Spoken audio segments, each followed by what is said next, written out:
ఇక్కడికి స్వచ్ఛ భారత్ అనే కార్యక్రమంలో భాగంగా రావడం జరిగింది.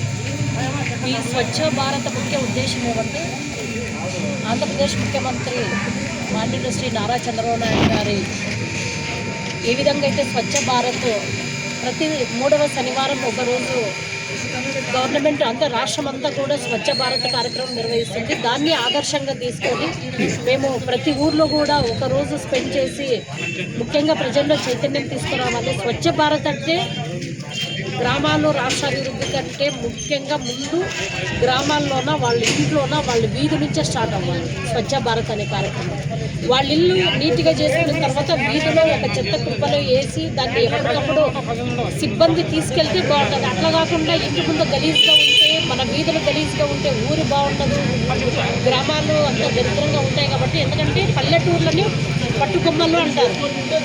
పల్లెటూరులో అభివృద్ధి జరిగితేనే మనకు రాష్ట్రం అభివృద్ధి జరుగుతుంది. ఎందుకంటే ఎక్కువ శాతం గ్రామాలే ఉన్నాయి కాబట్టి గ్రామాల అభివృద్ధి అనేది చాలా ఇంపార్టెంట్. కాబట్టి గ్రామాలు అభివృద్ధి అంటే పరిసరాలు కూడా పరిశుభ్రంగా ఉంచాలి. అభివృద్ధితో పాటు పరిసరాలు కూడా పరిశుభ్రంగా ఉంటే ఆ ఆరోగ్య ప్రమాణాలు మెరుగుపడతాయి. ఎందుకంటే ఈరోజు మనం ఎక్కడ చూసినా జ్వరాలు అంటాం, ఇంకోటి అంటాం. దీనికి కారణం వాతావరణ కాలుష్యం.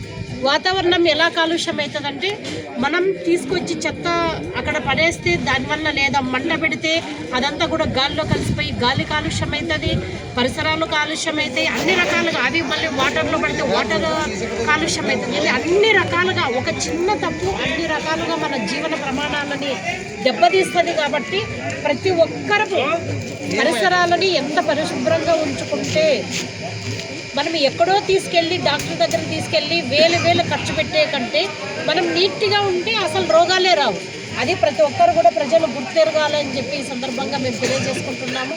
అదేవిధంగా ఈ కార్యక్రమానికి పిలిచిన వెంటనే సర్పంచ్ మహదేవ్ గారు రావడం నిజంగా హ్యాపీగా ఉంది. ఎందుకంటే ఇక్కడ పార్టీలు అనేది సంబంధం లేదు. మేం చేసేది గ్రామాల్లో ప్రజలందరి సహకారంతోన పార్టీలకు అతీతంగా ఈ కార్యక్రమాన్ని చెయ్యాలని ఒక సంకల్పం తీసుకున్నాం.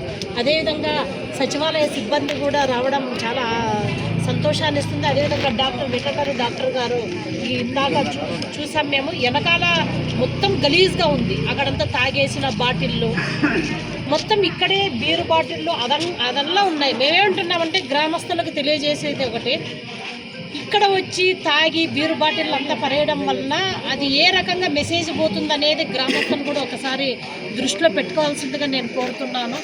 మన గ్రామాన్ని మనం పరిశుభ్రంగా ఉంచుకోవాలని నినాదంతోనే. ఎందుకంటే ఈరోజు నేను ఒకటే సంకల్ప దీక్ష పట్టాను, ఆదోని నియోజకవర్గంలో ఉండే ప్రతి గ్రామము పరిశుభ్రంగా ఉండాలి, స్వచ్ఛ భారత్లో మన ఆదోనిని ఎంపిక చేయాలని ఒకే ఒక సంకల్పంతో ఈరోజు నేను మా టీం అందరం కలిసి కూడా ప్రజల్లోనే చైతన్యం తీసుకొచ్చి మేము ఈ కార్యక్రమాన్ని చేపడుతున్నాం. కాబట్టి ప్రజలందరూ కూడా ఈ కార్యక్రమానికి సహకరించాలని, అదేవిధంగా ఇందాక డాక్టర్ గారు కూడా చెప్పారు, ఈ హాస్పిటల్ కూడా దాదాపుగా 45 సంవత్సరాల క్రితం కట్టిన హాస్పిటల్.